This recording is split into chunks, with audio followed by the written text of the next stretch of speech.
정부가 위축되고 있는 벤처 투자 시장에 민간 투자를 끌어들여 연간 8조 원대의 벤처펀드 생태계를 조성한다고 밝혔습니다. 국내 기업들이 탄소 배출 감소를 위해 친환경 미래 기술을 속속 개발하고 있습니다. 올해 서울 재개발 사업 최대어로 꼽히는 한남 2구역 수주를 두고 대우와 롯데건설이 파격적인 조건을 내세우며 치열한 경쟁을 벌이고 있습니다. 최근 북한에 잇따른 미사일 도발로 백령도 주민들의 시름이 깊어지고 있습니다. 코로나 이후 겨우 회복된 관광객 발길이 다시 끊길까 우려가 커집니다. 센 경제 라이브 출발합니다.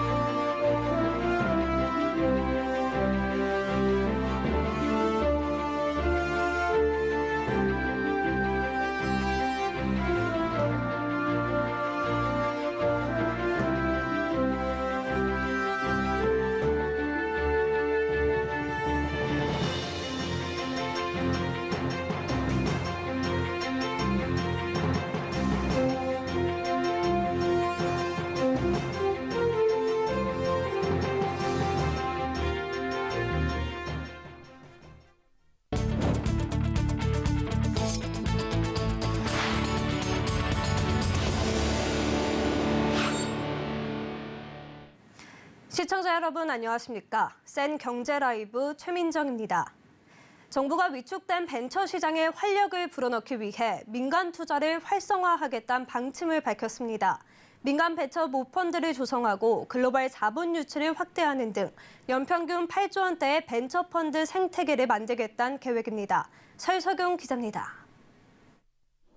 정부가 벤처 투자 활력 지원과 민간 벤처 모펀드 조성, 선진적인 벤처 금융 기법 도입 등 역동적인 벤처 투자 생태계를 조성하기 위해 팔을 걷어붙였습니다.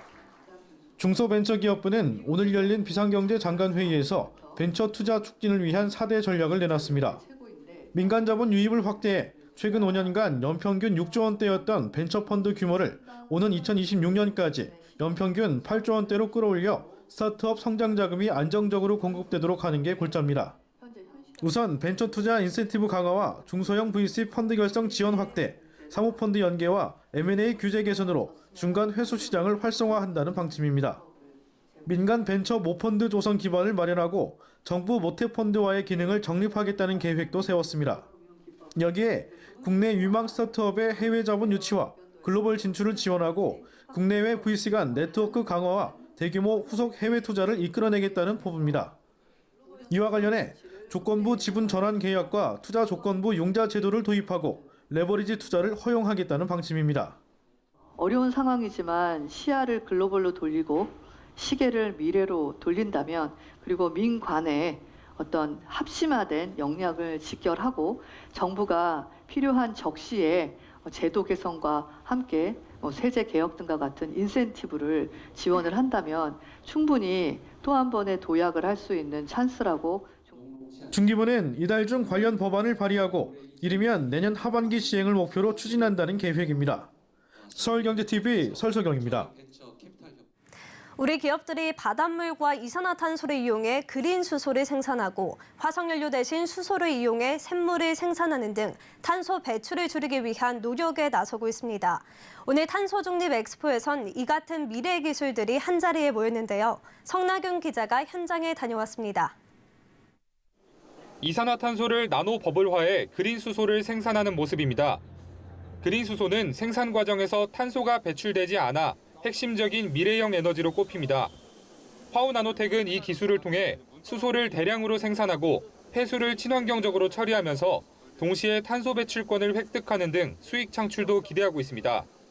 저희 회사는 나노버블 기술을 이용하여 CO2를 대량 소모하면서 수소를 대량 생산하는 기술을 개발하였습니다.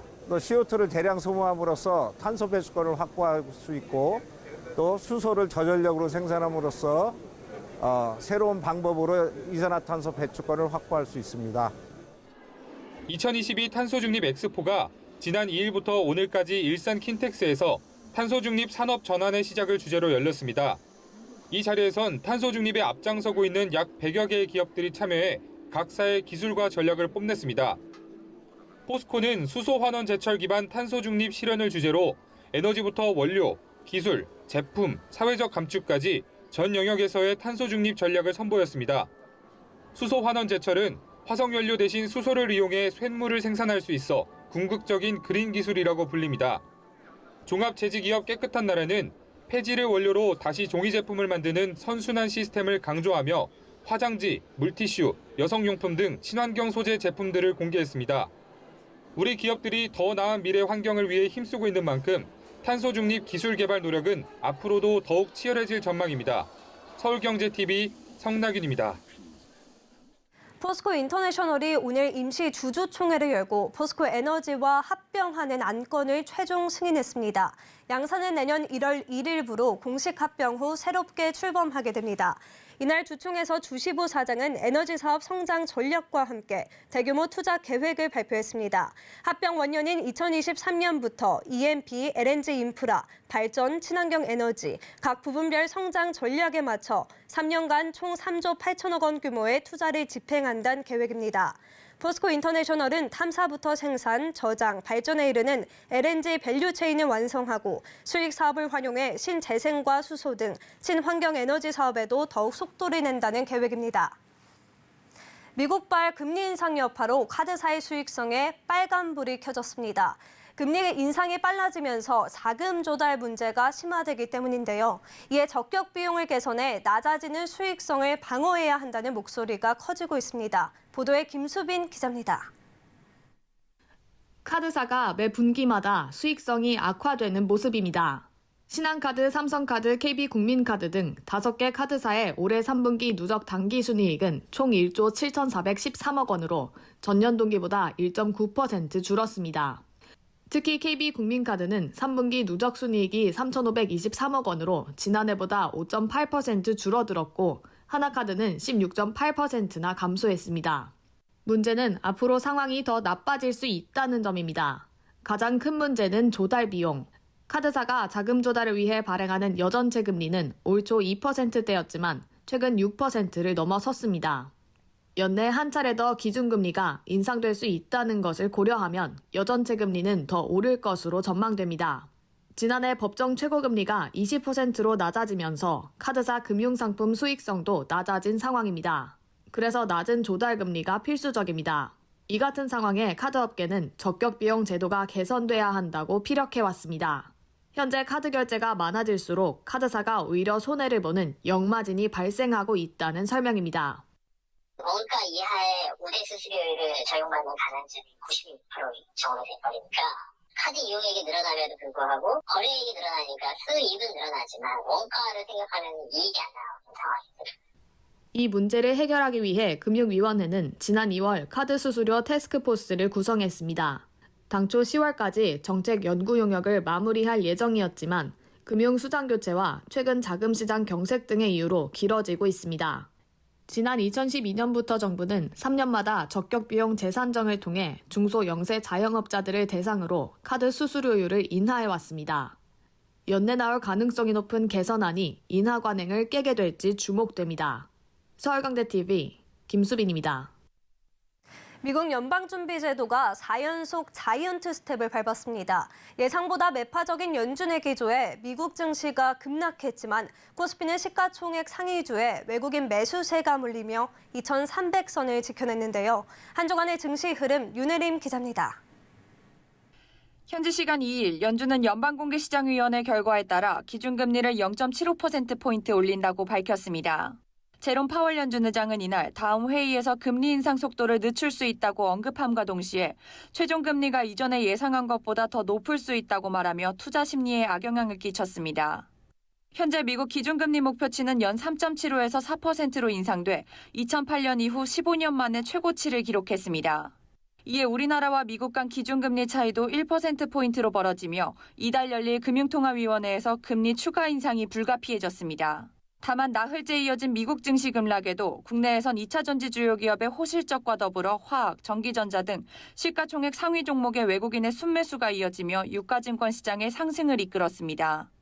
한편 오늘 미국 고용보고서 발표를 앞두고 임금 상승 압력이 둔화될 것이란 기대 심리와 상대적으로 양호한 기업 실적 발표에 국내 증시는 강보합권에서 마감했습니다. 코스피는 한 주간 3.53% 오른 2348.43포인트에 코스닥은 0.91% 오른 693.89포인트에 거래를 마쳤습니다. 한 주간 수급 동향을 살펴보면 코스피는 개인과 기관이 매도한 가운데 외국인이 매수세를 이어갔고 코스닥은 개인이 매수, 외국인과 기관이 매도했습니다. 이번 주도 증시에선 2차 전지 관련주의 강세가 이어졌습니다. 3분기 호실적 발표와 더불어 글로벌 시장 점유율 확대 기대감이 부각되며 삼성 SDI, LG화학 등 관련주가 일제히 상승했습니다. 증권업계는 11월 FOMC 이후 연준의 피복 기대는 후퇴되며 조정 가능성이 높아졌다며 10월 주식시장 상승 또한 연준 정책 전환 기대감이 컸던 만큼 변동성에 대비해 해지 차원에서 방어주 혹은 배당주에 분산 투자하는 전략이 적절하다고 조언했습니다. 서울경제TV 윤혜림입니다. 제이오가 오는 18일 코스닥 시장에 입성합니다. 제이오는 이번 상장을 통해 글로벌 탄소 나노튜브 기업으로 입지를 다지고 차세대 2차 전지 소재 시장을 주도하겠다는 포부입니다. 탄소 나노튜브는 전기차용 도전제로 주요 사용되는 카본 블랙에 비해 2차 전지의 용량 증대와 출력에 효과적인 소재로 꼽힙니다. 공모 자금은 설비 투자와 연구 개발에 중점적으로 투입할 계획입니다. 이를 통해 2025년까지 생산 능력을 3,000톤까지 끌어올린다는 목표입니다. 공모 주식 수는 총 819만 7,100주이며 신주 모집 600만 주와 구주 매출 219만 7,100주로 구성됩니다. 구주 매출은 회사가 보유한 자기 주식으로 운영 자금에 사용될 것으로 보입니다. 공모 희망가 밴드는 주당 15,000원에서 18,000원이고 주관사는 한국투자증권이, 일반 청약은 오는 9일에서 10일 진행됩니다.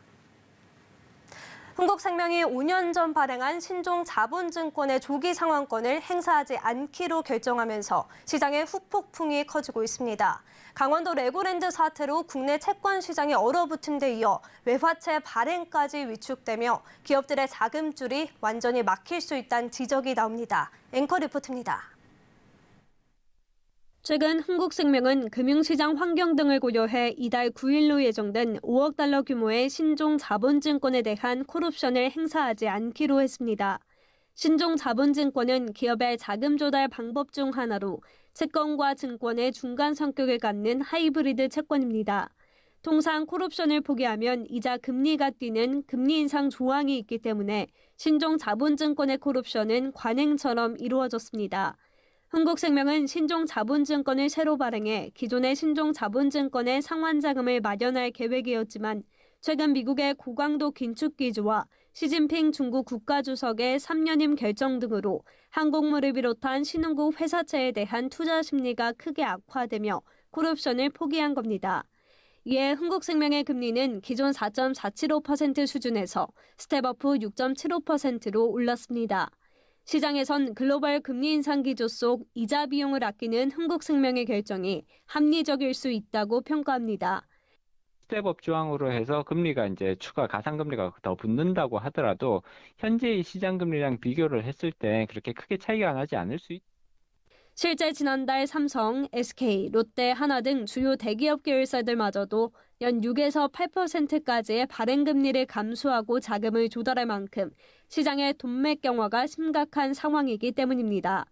다만 전문가들은 이번 사태로 투자자들 사이에서 국내 기업이 발행한 외화채에 대한 신뢰가 무너질 수 있다고 지적합니다.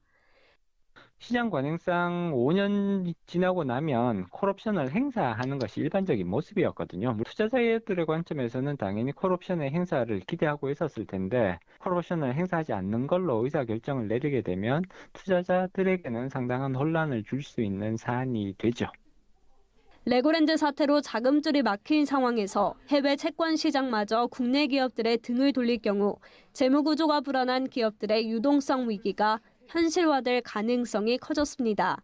서울경제TV 최민정입니다. 시중은행의 대출이자가 7%까지 치솟는 등 금리가 가파르게 오른 영향에 주택 매수 심리가 갈수록 낮아지고 있습니다. 한국부동산원에 따르면 이번 주 서울 아파트 매매 수급 지수는 72.9로 지난주보다 2.5포인트 떨어졌습니다. 이 수치는 3년 6개월 만에 최저치입니다. 서울 아파트 매매 수급 지수는 지난 5월 첫 주부터 26주 연속 하락하고 있고 그러면서 매매 건수도 감소하고 있습니다. 서울 아파트 매매 건수는 지난달 339건으로 전달보다 약 45% 감소했고 작년 같은 기간보단 약 84% 줄어들었습니다. 올해 하반기 재개발 최대호로 불리는 한남 2구역 시공사 선정총회가 하루 앞으로 다가왔습니다. 그간 시공사들은 서울의 노른자 입지에 랜드마크를 세우기 위해 파격적인 조건을 내걸며 수주전을 하얗게 불태웠는데요. 자세한 내용 이지영 기자입니다. 서울에서도 노른자 입지로 꼽히는 한남 2구역 시공사 선정을 하루 앞두고 롯데건설과 대우건설이 막판까지 총력전을 벌였습니다. 오늘 롯데건설은 조합원들에게 후분양을 제안하며 조합원이 부담해야 하는 금융이자를 100% 롯데건설이 부담하는 사업 조건을 마련했고 대우건설 또한 한도 없는 사업비 전체 조달로 후분양이 가능한 사업 조건을 제시했습니다. 한남 2구역의 재개발 사업은 서울시 용산구 보광동 일대 11만 4,580제곱미터 부지에 아파트 31개 동 1,537가구를 새로 짓는 사업입니다. 한남 뉴타운 5개 구역 중 5,800가구를 선보이는 3구역과 평지에서 한강을 조망할 수 있는 5구역과 비교해 사업성은 다소 떨어진다는 평가를 받습니다. 하지만 시공사들이 이렇게까지 사활을 거는 이유는 한강변에 하이엔드 아파트를 시공함으로써 얻는 광고 효과가 크고 다른 구역의 수주에서 우위를 점할 수 있기 때문입니다. 그래서인지 이전부터 대우건설과 롯데건설은 초호화 디자인의 온갖 공약, 비방전까지 불사하며 경쟁해왔습니다. 과열된 수주 경쟁에 내일 시공사 선정 투표 결과는 예측하기 어려운 상황입니다. 시공사 선정 요건은 과반수 득표인데 접전이 벌어지는 상황에서 무효표가 나올 경우 과반수 득표자가 나오지 않을 수도 있습니다. 이 경우 투표를 다시 진행해야 합니다. 또 어느 곳이 시공사로 결정되더라도 그간 쏟아낸 역대급 제안들을 잘 지켜낼지 의문이 남습니다. 서울경제TV 이지영입니다. 북한이 서해 NLL 완충 지역과 동해상에 잇따라 포격을 가하면서 서해 최북단 백령도 주민들의 한숨이 점차 커지고 있습니다. 포격도 포격인데 경색된 남북 관계가 지속되면 회복세로 돌아선 방문객 유입에 악영향을 끼치지 않을까 하는 걱정 때문인데요. 서해 최북단 백령도를 차성민 기자가 다녀왔습니다. 인천 여객 터미널.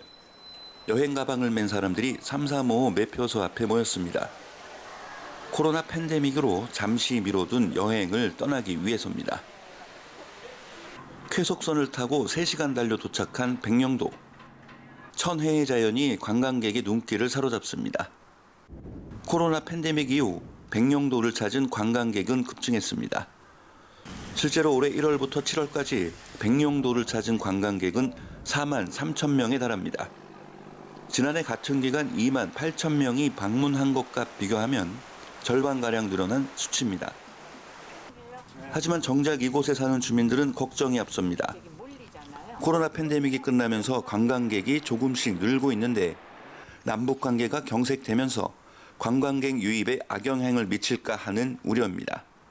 코로나로 인해서 이제 그 관광객도 없었고 여러 숙박 시설이나 그 요식업에 종사하는 분들이 한 3년 동안 굉장한 그 시간적인 고통을 가지고 있었는데 조금 풀릴만 한 상태가 되니 그 북한의 폭격과 이 고물가 여러 가지 사중고 오중고를 겪고 있는 지금 현실이 상당히 애달픕니다. 최근에는 백령도에 하나밖에 없는 약국조차 문을 닫으면서 주민 불편이 가중되고 있습니다. 약국 폐업부터 방문객 감소 우려까지 백령도 주민들의 시름이 겹겹이 쌓이고 있습니다. 서울경제TV 인천 차승민입니다. 볼보가 3년 만에 S60의 부분 변경 모델을 선보였습니다. 스마트한 편의 기능을 더하면서 한국 소비자 공략에 나서는 모습인데요. 장민선 기자가 직접 물어봤습니다. 아리아, 서울경제TV. 아리아를 외치자 탑재된 인포테인먼트가 즉각 반응합니다. 볼보와 팀앤 모빌리티가 300억 원을 투자해 공동 개발한 인포테인먼트 시스템으로 음성 인식만으로 길 안내 실내 온도 설정, 음악 검색이 가능합니다. 또 클러스터와 헤드업 디스플레이로 내비게이션이 길 안내를 해줘서 시야를 돌리지 않아도 내비게이션을 확인할 수 있습니다. 한국 소비자들을 위해 다양한 스마트 기능을 추가하면서 편의성을 높인 겁니다. 이외에도 어댑티드 크루즈 컨트롤 기능으로 정체길이나 고속도로 속도 제한 구간에서 운전자를 돕습니다. S60은 볼보의 대표 세단으로 1978년 개발된 850이 모태입니다. 현재 판매 중인 S60은 국내에서 2019년부터 판매된 3세대 모델로 출시 3년 만에 부분 변경이 이루어졌습니다. 고속도로 구간에서는 경쾌하게 속도를 올리면서도 흔들리면 최소화한 정숙성이 돋보입니다. 외관은 크게 바뀌지 않았지만 신형 마일드 하이브리드 엔진을 장착해 주행 성능도 더욱 탄탄해졌다는 평가입니다. 서울경제TV 장민선입니다.